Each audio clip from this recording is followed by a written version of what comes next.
Hello, this is Hebrew Apologetics. I'm your host, Marcus Cage. In this video, we're going to get into a little prophecy, End Times Prophecy breakdown. I saw a documentary that's been on YouTube. And in there, the videos are from Babylon to America, the prophecy movie. Doug Woodward is America, the Final Babylon, and the Vatican and the European Union from the Seeds of Bible Truth channel, Daniel 7 and 2, and its correlation with the other prophecy in Revelation. And so we're going to get into that in these videos. I decided for the first video, since he did such a good job on breaking down occultism, and I feel it's very, very important for us to have an understanding, and this is more for those who are not as aware of the occultism that's going on in this world, and that has to do with some of this biblical prophecy, and that some of the people who are the enemies of God use. So whether it has any kind of power or spirits and all that stuff, that's not what we're talking about at this point. It's just a matter of knowing that these certain people use these certain things to help tie to their ideology and their thinking. And this also led into my whole search into the truth in the first place, because studying the people who I felt like had the most hand in how this world is operating led me to a biblical response which correlated with everything which I saw in the secular world. So with that said, I have these couple of clips that I want to share for you, and certain points I'm going to interject, add some clarity in areas where I feel that there needs to be clarity added. I do not agree with the depictions in this first clip, so I just want to make that aware and known. I know that the people were melanated people in these regions, and they would have been much darker than the depictions which they have in the animation. So keep that in mind. What else was I going to say?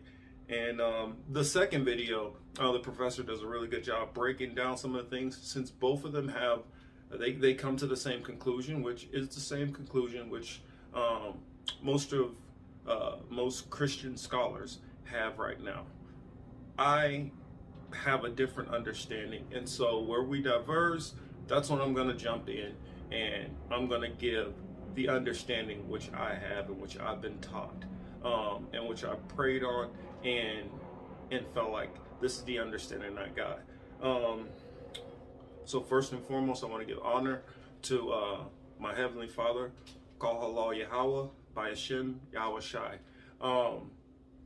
And without further ado, let's get to the clips. Hope you all enjoy. And I am going to be going deeper on Revelations, but since this is a juicy one, and I feel like it's an easy one for most people to be able to figure out, getting into biblical prophecy starting off, I felt this is a good one to go with. So hopefully you enjoy. And oh yeah, and make sure to click the bell, subscribe, share, all those things if you have not or have not done it yet. So thank you.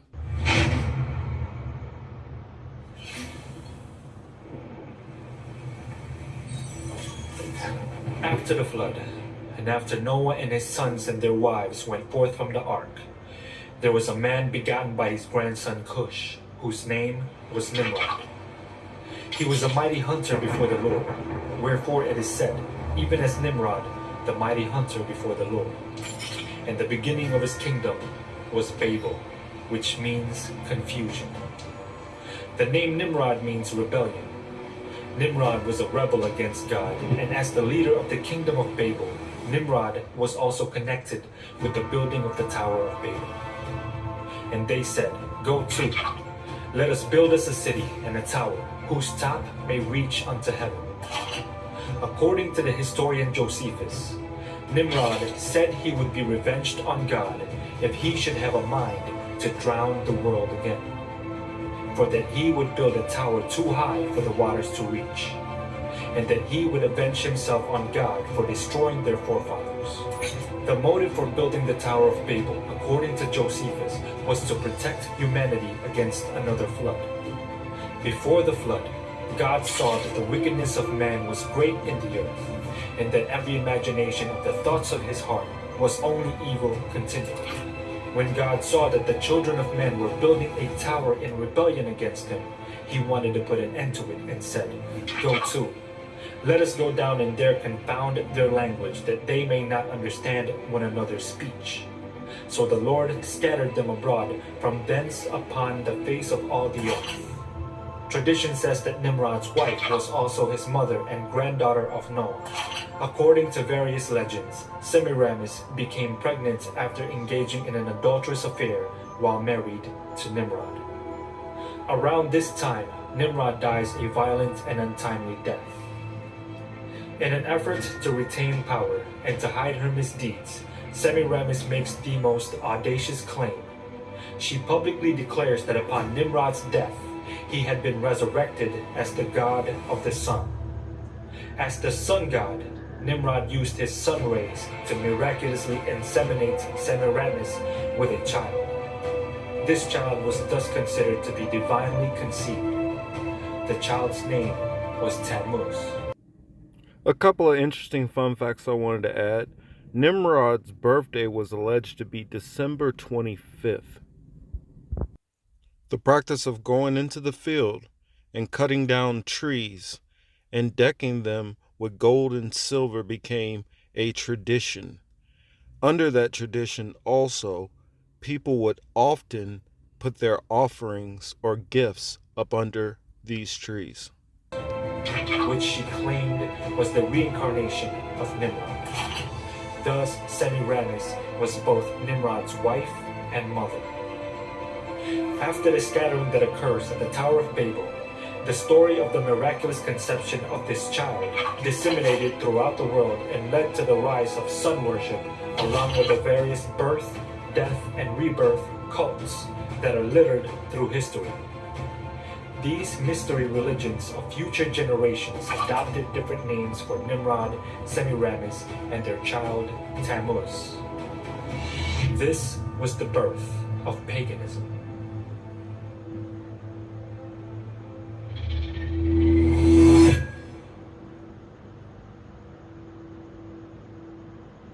The Egyptian Book of the Dead. Now, if you were anything like me, you probably loved to study mythology, and this book might have been your introduction to false gods and goddesses. You have Isis and Horus from Egyptian mythology, which most atheists will say is an older version of Mary and Jesus Christ. And of course, you have other Mary-like and Christ-like deities in other mystery religions, such as Norse mythology, Greek mythology, Roman mythology, and Babylonian mythology that predate Christianity. Why is this so? How was it that there were so many virgin birth religions around the world way before the Christ was even born into humanity? This was the question I've asked myself many years ago. The thing is, the birth of pagan religions came about after the flood, but the prophecy of a virgin birth was declared by God way before that time. In Genesis 3 verses 14 and 15, soon after Satan had succeeded in causing Adam and Eve to sin, God declared to him his fate. The Lord God said unto the serpent, "Because thou hast done this, thou art cursed above all cattle and above every beast of the field. Upon thy belly shalt thou go, and dust shalt thou eat all the days of thy life, and I will put enmity between thee and the woman, and between thy seed and her seed. It shall bruise thy head, and thou shalt bruise his heel."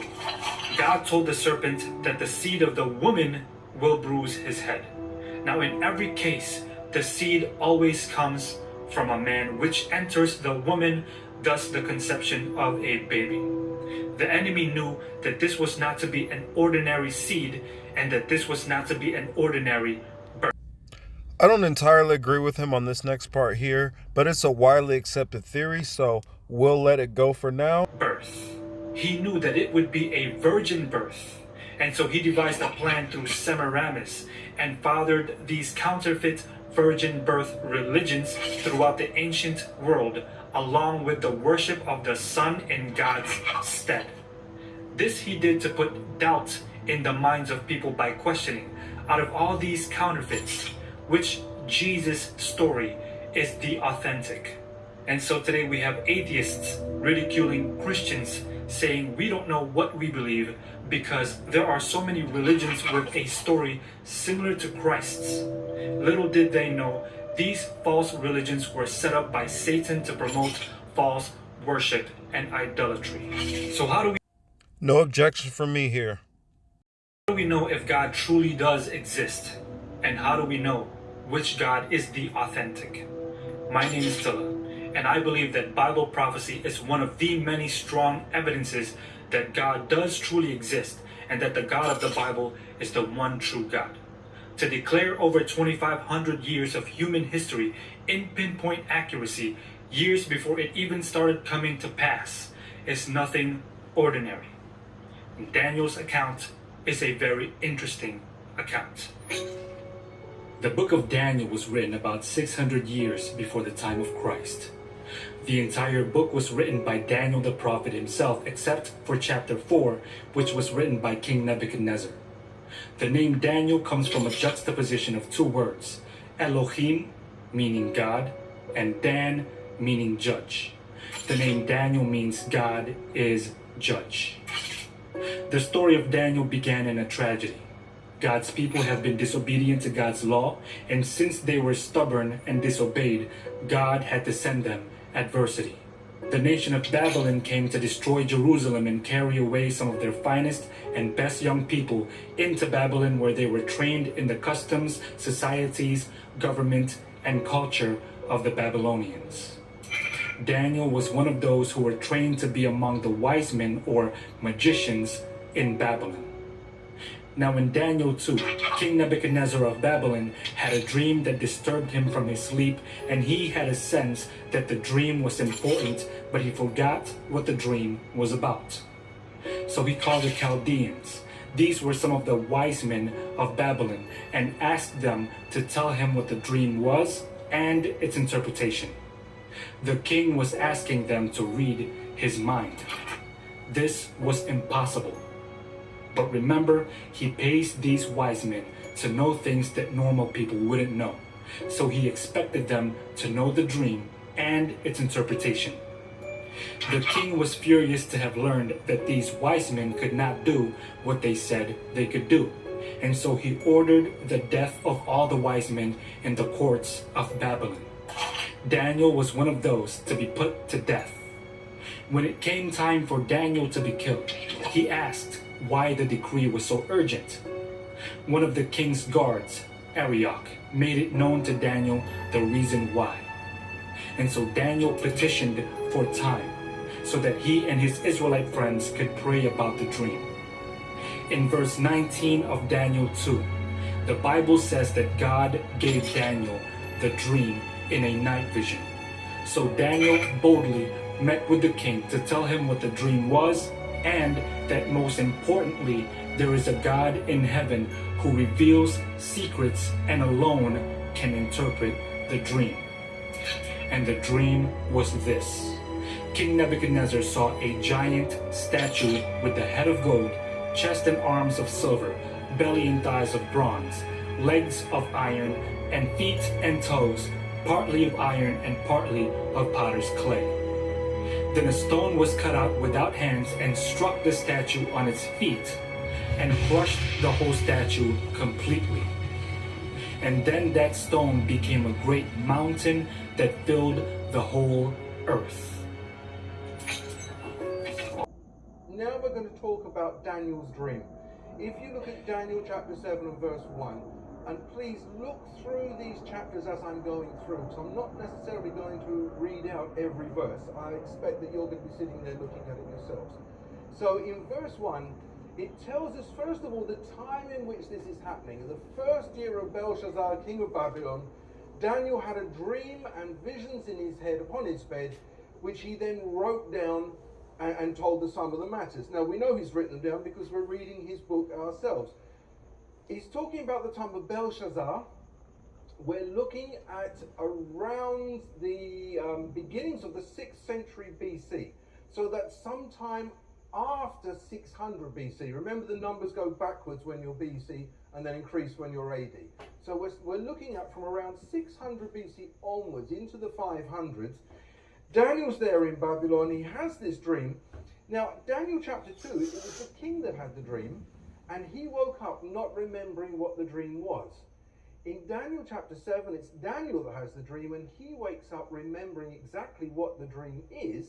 And he is able to recount the dream and say, this is what I saw. And so in verse 2, he begins and he says, I saw in my vision by night, and behold, 4 winds of the heaven strove upon the great sea. 4 great beasts came up from the sea, diverse one from another. Now it's interesting that Daniel here is saying that he's seeing these great beasts, and he's now going to describe the beasts that he sees. And of course they're going to seem rather extraordinary because this is part of his dream. Now, describing the beast, the first one, he says this one was like a lion. It had eagle's wings, and then the wings were plucked off it, and it was lifted up from the earth. The next beast is then described. The second beast, it's like a bear, but it's what you'll call a lopsided bear. Daniel says it's a bear, but it's raised up on one side. And also, when he looked at it, there were 3 ribs in its mouth and between its teeth. And they said to it, arise and devour much flesh. And then he goes on to talk about the third beast that he sees, and that's Daniel 7:6. And he says, after this I beheld, and there was another like a leopard, which had on the back of it 4 wings of a fowl, or chicken wings, it said on the back. The beast also has 4 heads, and dominion, strength, authority is given to that beast. And then Daniel goes on to describe the 4th beast that he sees, or that he saw. After this, he says, in the night visions, behold, a 4th beast. He just describes it this way. He says it's dreadful and it's terrible.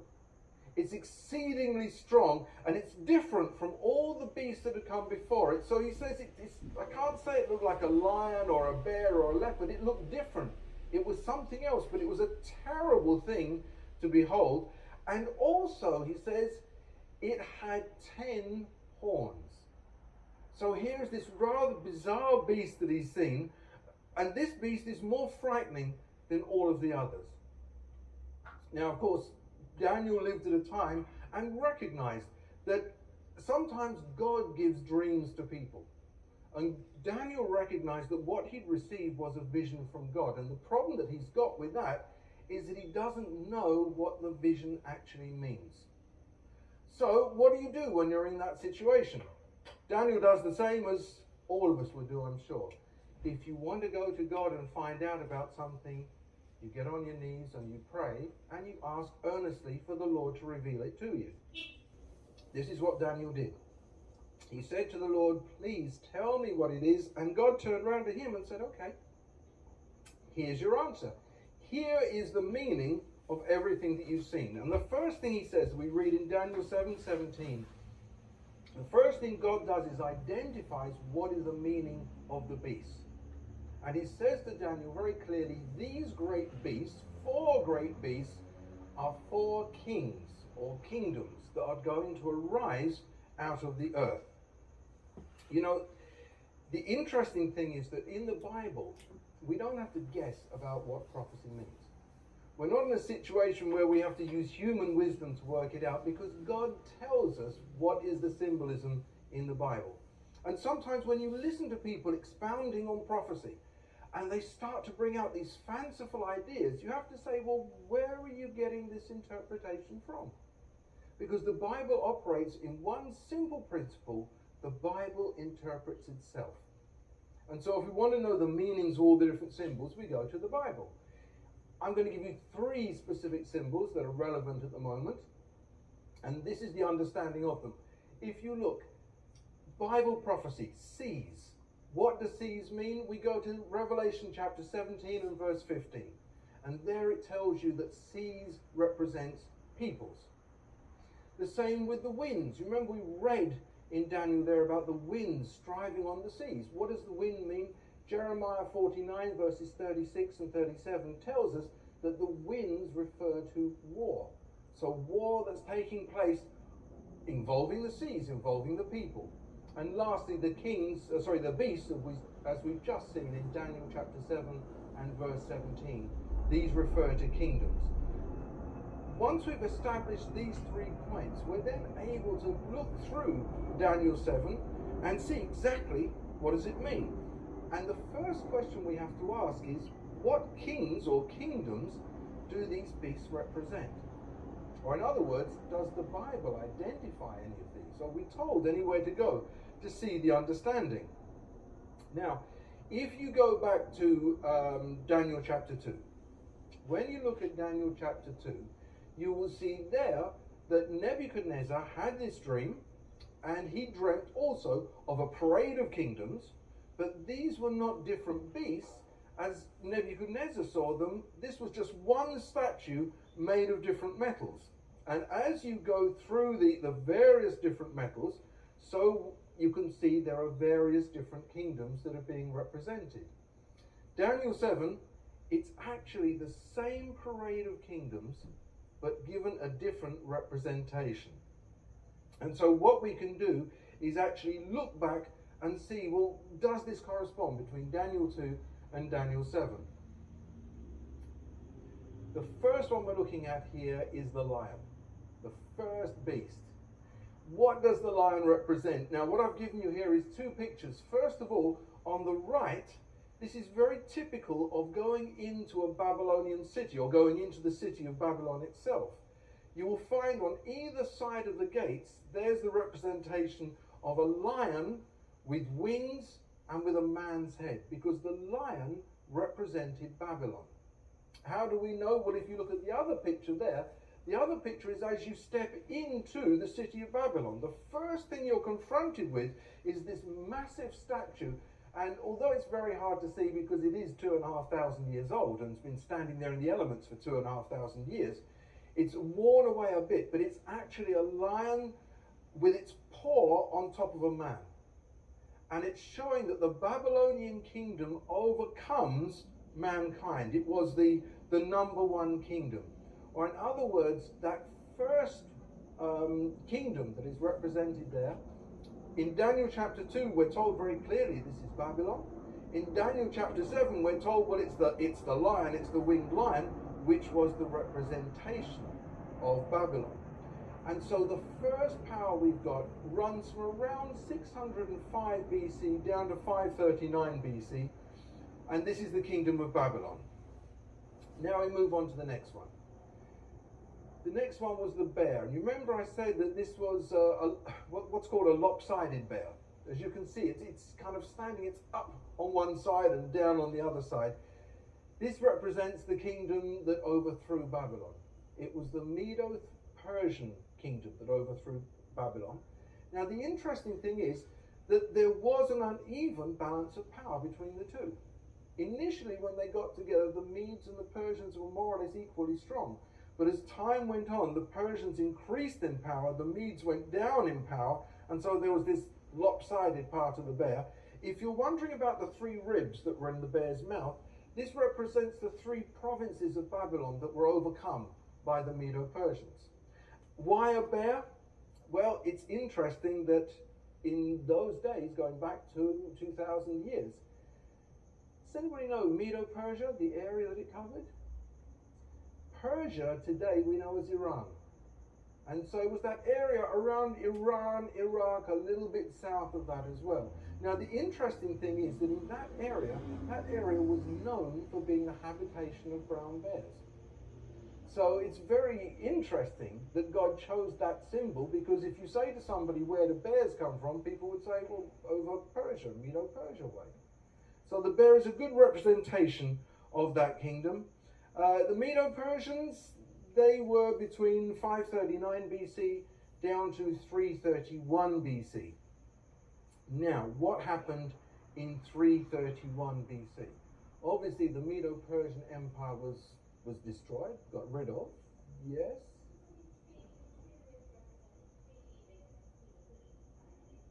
No, that they conquered. There are 3 Babylonian provinces that they conquered. Yes. So I say 331 now. There is another kingdom that comes up. Now, this one is described as being a 4-headed leopard. Why a leopard, one wonders?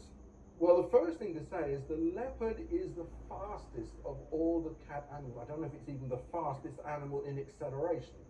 Its rate of going from, I think it's 0 to 40 miles per hour is within something like a second or two. It's an extremely fast animal. This speedy animal was used to represent the conquest of Alexander the Great. Alexander the Great, the beginnings of the Greek Empire, around 331 we can say the Greek Empire has actually taken over the world. By 323 Alexander the Great has died. He was a young man, 32 years old when he died. Had an incredible speed of conquest. I mean, literally conquered the known world before he was in his 30s. And yet at the age of 32 he dies. Now, why is this important? The reason why this is important is because the kingdom is still in existence. The Greek Empire is still there. And the Greek Empire will continue for a long time.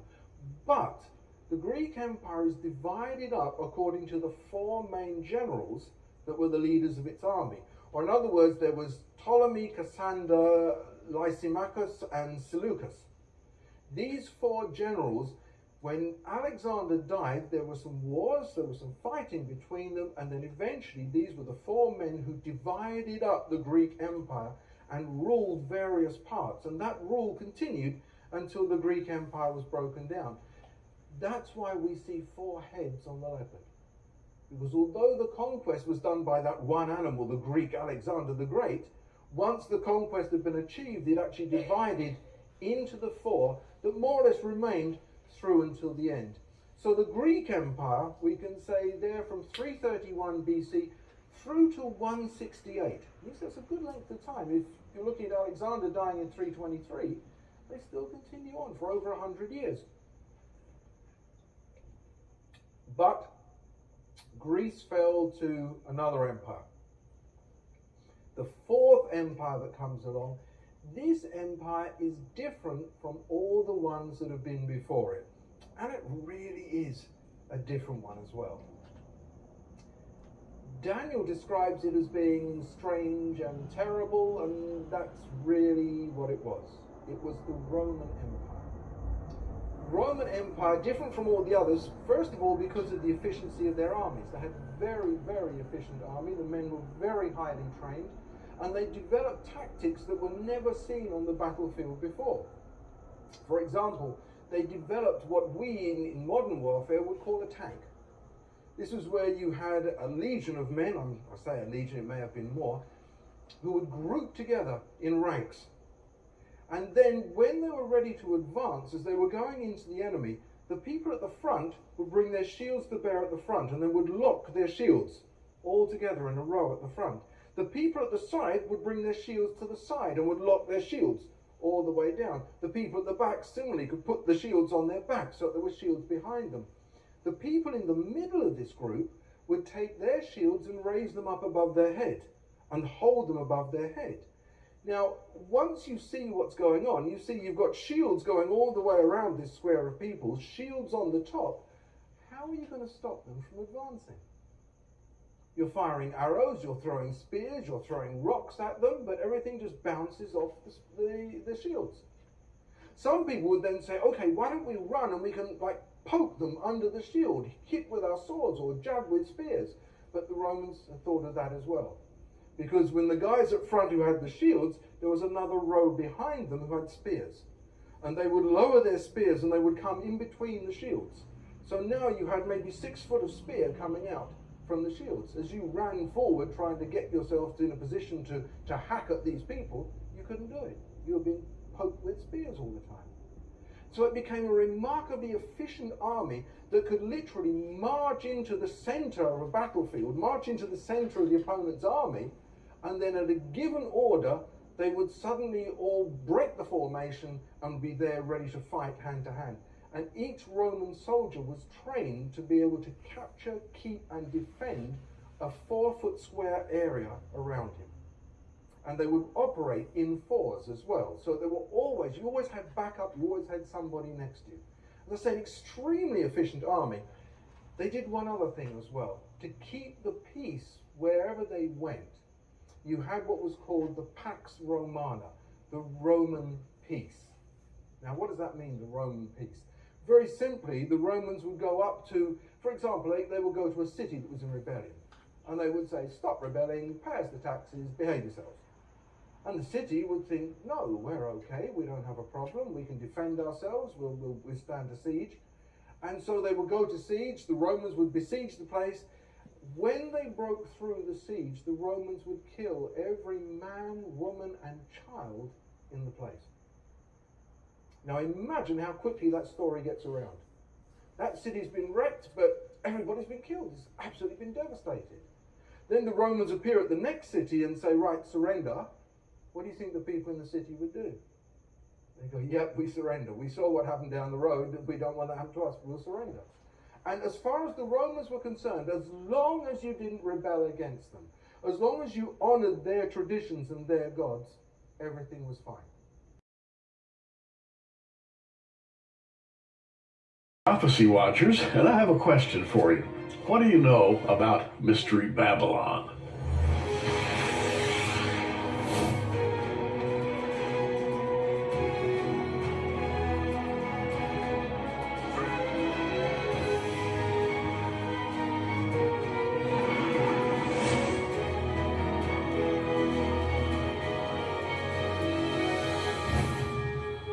Mystery Babylon, what a subject. We have an author, Doug Woodward, with us here today. The book, The Final Babylon.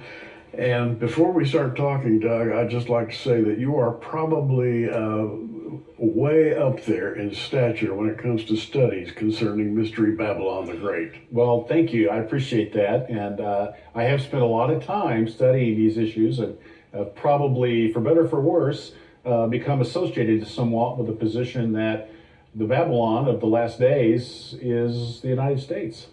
And you just came right out and said it. I did. And I have my Bible open to Revelation 18 and verse 10. And we read about the kings of the earth standing far off for fear of her torment, saying, alas, alas, that great city, Babylon, that mighty city, for in 1 hour is thy judgment come. And I just wanted to read that to set the tone for this discussion, because that's just one aspect of the Babylon question. There are so many. To begin, we could talk about the fact that throughout the Bible, Babylon represents or is a symbol of opposition to God. There's the city of God, and then there's the city of Babylon. Now, of course, modern theology would have us believe that that's all she is, that Babylon does not actually represent a future, we'll call it an instance of a city that is a real space-time city that is destroyed in the last days. I think that there are sort of 3 phases of Babylon: the daughter of Babylon, Mystery Babylon, and Babylon the Great. And the United States, I believe, is associated primarily with the daughter of Babylon that's talked about in the Old Testament prophets, particularly Jeremiah. Yes. And Jeremiah had prophesied that the captivity of Babylon, which was really related to Judah, would last 70 years. And Daniel, reading Jeremiah, saw that the prophecy was soon to be fulfilled, and he began to pray that God would be true to his word and that that captivity would end. And then in 538, without firing a shot, the Medes and Persians came in at Belshazzar's feast and took control of the city of Babylon and ended the Babylonian, what's known as the Neo-Babylonian Empire, and began the empire of the Medes and the Persians. And so Babylon faded away, but only in a physical way, because the whole idea of Babylon, the spiritual idea of Babylon, Yes. lived on. It did, and this is one of the areas of great confusion, because when you look at the prophecies about the daughter of Babylon in Jeremiah 50 and 51, it speaks of Babylon being devastated, and it talks about it being laid waste, such that no one will be able to inhabit it. Well, that's not what happened historically with the old Babylon. It, in fact, even after it was taken over by the Medes and Persians, eventually Alexander the Great conquered them, and he made Babylon his capital city. So it was still very much inhabitable at that time. So the question is, what Babylon are we talking about? What Babylon is Jeremiah talking about?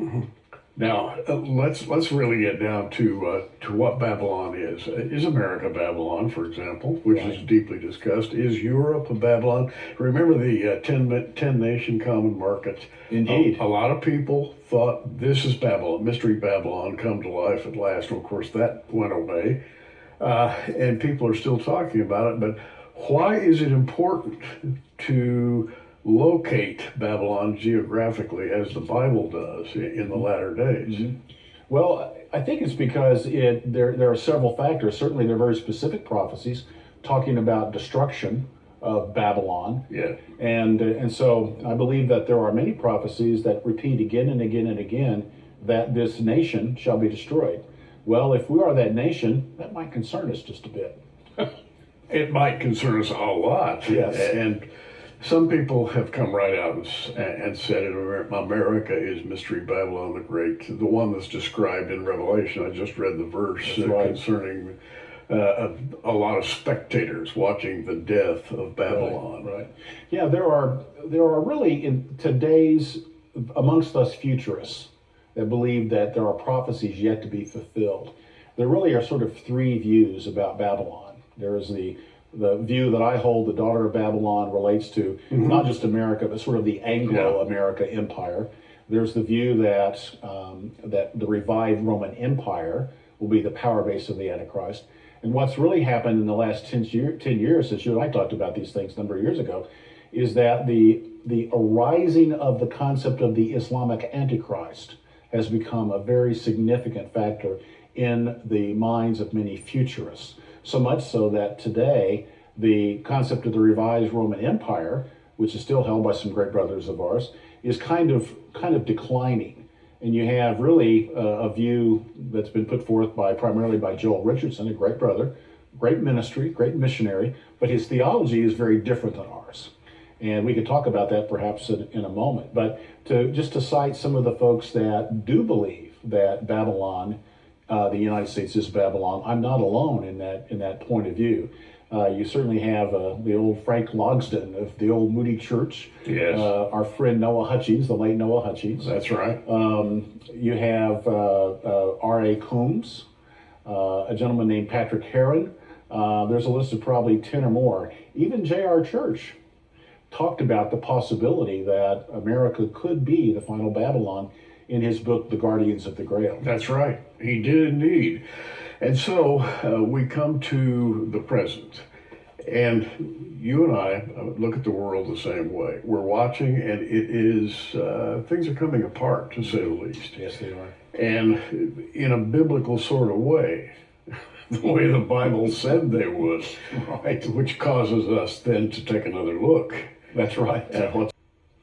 Now, having said that, let us go ahead and draw some conclusions, because I know that those of you who are with us today want to hear, well, what really is Mystery Babylon the Great today? And I want to hear, Doug, tell me what it is.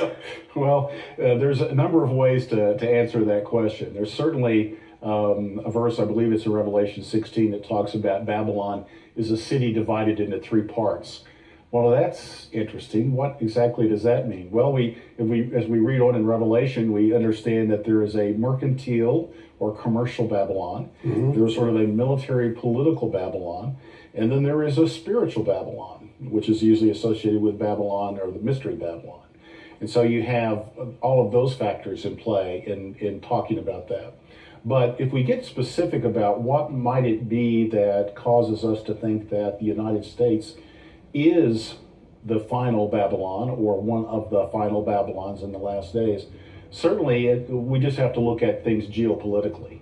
In terms of the United States is the number one nation still, although China's nipping at our heels in terms of gross national product, GDP. We both have about a $25 trillion national GDP figure. So certainly commercial Babylon, which by the way is talked about in Ezekiel 28, and the Prince of Tyre and the merchants of Tarshish. All of this ties in, I believe, to the Canaanites, which became the Phoenicians, which became Tarshish, which I believe is a forerunner to the Anglo-Saxon world and even the United States. So that's another study of its own. And by the way, that involves money and banking. It does indeed. Global banking. banking. And that's a big part of the picture. It is a huge part of the picture because the United States dominates not only militarily, we have 20 aircraft carriers. Right. China has one. Russia has one that's so bad it has to have a tugboat pull it around. so we're pretty dominant in terms of our Navy and so forth and our Air Force. So we're very dominant there. We're very dominant commercially. Certainly all the kings of the world, if anything happened to, let's say, New York City, where so much of our commerce is based, they would weep because it makes them rich. And so that is a major factor. Spiritually, we may talk about this in another program that we may do in the future, there's the issue of what is the core spiritual view of the United States. Well, it tends to be very occultic, very Luciferian. That is sort of our natural native religion.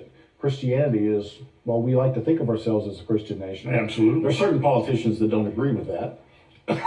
But a lot of the power structures in the United States of America, sadly, are occultic. And that would include the major research centers, that would be aeronautics, rocketry, the high-tech aspects of Silicon Valley. Yes. There's a lot of occultism happening in those places. There's a very sinister connection between technology and spiritualism, which itself is a study that's far too deep for us to go into today. Right. But it's something to be aware of.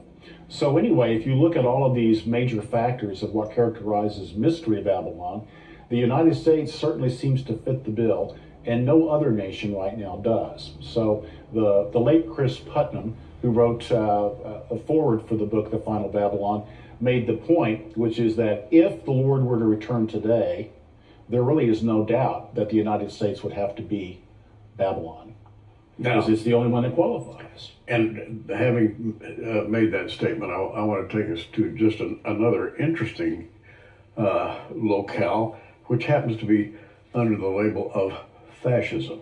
Now, you've written a lot about that in your book, and you ask the question, so just how fascist is America's economic and political structure today? And then you go through a numerical list. Yes. There are many facets of fascism, which I don't mean to make the alliteration there, but there are, and it really has to do with the combination of corporations and government. And the intermediary is this thing called the lobbyist. And it causes we like to have the view that there are free markets and that capitalism in the United States is all about free markets. The reality is that it's mostly about corporations creating monopolies and dominating monopolies. And that's really more the story of the United States economy than it is the free market. But it's not just the economy, it's the soul of the country. And we're being called the cancel culture now. And that culture is sort of the background of what you're talking about. Yeah. It likes to control public thinking. Hopefully you all enjoyed the clips, and hopefully that it was educational and edifying. I figure to I guess where they left off, and to finish the prophecy, the breakdown anyway. I will start with Daniel. Let's see. Let's go with Daniel 7:7. Um, After this, I saw in the night vision, and behold, a fourth beast, dreadful and terrible, and strong exceedingly, and it had great iron teeth, and it devoured and brake into pieces, and stamped the residue with the feet of it, and it was diverse from all the beasts that were before it, and it had 10 horns. Now, the reason why it's diverse from the beasts before it, I will break down in the second part of this video, where I go into more detail that leads us to believe even more concretely that America is Mystery Babylon. So that diversity, I'll explain that part. But also another part why the diversity between the other three beasts that is describing is what happened different with this nation is they were able to not be conquered. That was the one thing that was different. If you go back to, and like you saw in the breakdown, the Babylonians were conquered by the Persian and Medes. The Medes, they were the weaker of the side, so the Persians kind of took over as the main powerhouse, which we know in famous movies like 300. Excuse me. Then on to the next beast after that, which defeated them in the movie 300, the new Greek Empire. Then after that, the Greek Empire, after Alexander died, it split apart into the four different regions. Had those four different kings that were ruling, and you had other defectors which went into Rome. And as Rome started to rise, then you had the beginning of the Greco-Roman Empire. And then when Rome decided to go full bore and just take over all of Greece and the known world at the time. The 10 horns, as I understand them through prophecy, and in no particular order. 1 would be Germany, 2, France, 3, Italy, 4, Greece, 5 would be the UK. And in the UK, I encompass Ireland, Scotland, Britain, and Australia as an extension, because it was founded from the British colonies, and most of the people descend from, most of the, I guess, original Australians descend from Britain. 6 would be Spain and Portugal. At that time, it referred to them as Tarshish as one. So that they're actually 2 different places as one. The next one, 7 would be Turkey. 8 would be Sweden. 9 would be Denmark, and 10 would be Russia or the USSR, because it would have been all of those nations which branched out from the USSR. And if you think about it, all the other European nations all branched out either from Germany, France, and all of these other different nations. So those are the 10 that it's talking about. These are the major powerhouses that are going to play a part in the end time prophecy. This video was just to show you that a lot of the European countries use the same architecture, and it matches with this architecture from Mount Seir. That, no surprise, they culturally appropriated from somebody else. This is from the Minoan temples, and look at their columns. I decided to bring this up because it's pointed out often in scripture about exalting thyself like the eagle. All of the European nations all use the eagle as their symbol. Also, many nations that were conquered by the U.S. also were adopted the eagle for their symbols also. So, though the actual Babylon symbol was a griffin, a winged lion. The fourth beast, the Roman Empire, did use the eagle as their symbol, along with most of the European nations and the United States. That's why it makes sense to me that scripturally they would use the eagle to describe these nations. Daniel 7, chapter 8th verse. I considered the horn, and behold, there came up among them another little horn, before whom there were three of the first horns plucked up by the roots. Historically, the best fit for this prophecy is the United States, because the United States had to take out three other competitors to become the United States: England, France, and Spain. Daniel chapter 7 verse 20. And of the 10 horns that were in his head, and of the other which came up, and before whom 3 fell, even of that horn that had eyes and a mouth that spake very great things, whose look was more stout than his fellows.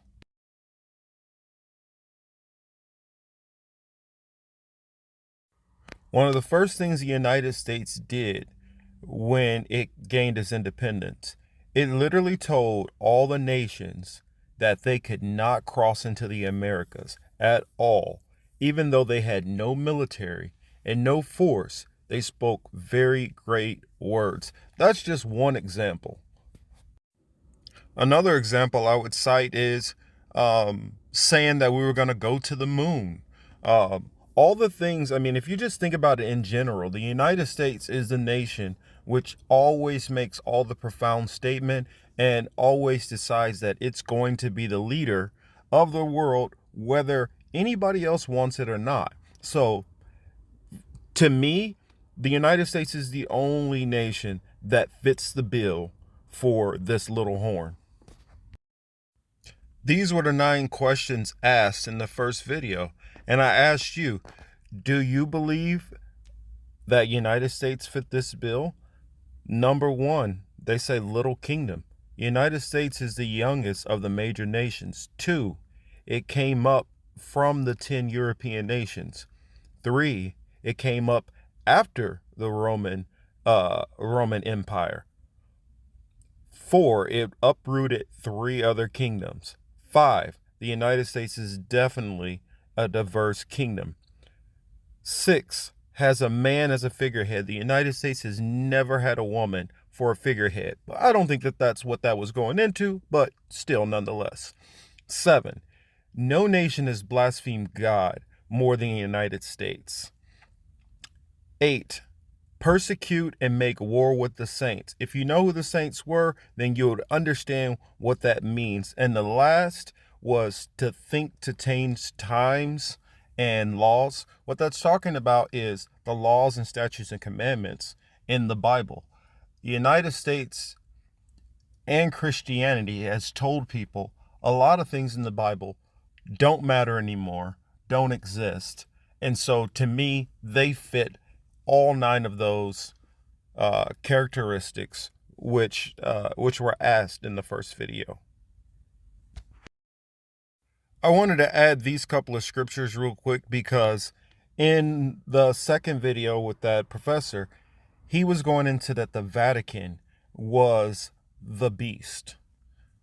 Well, I disagree with that, and this is why I'll read these couple of scriptures.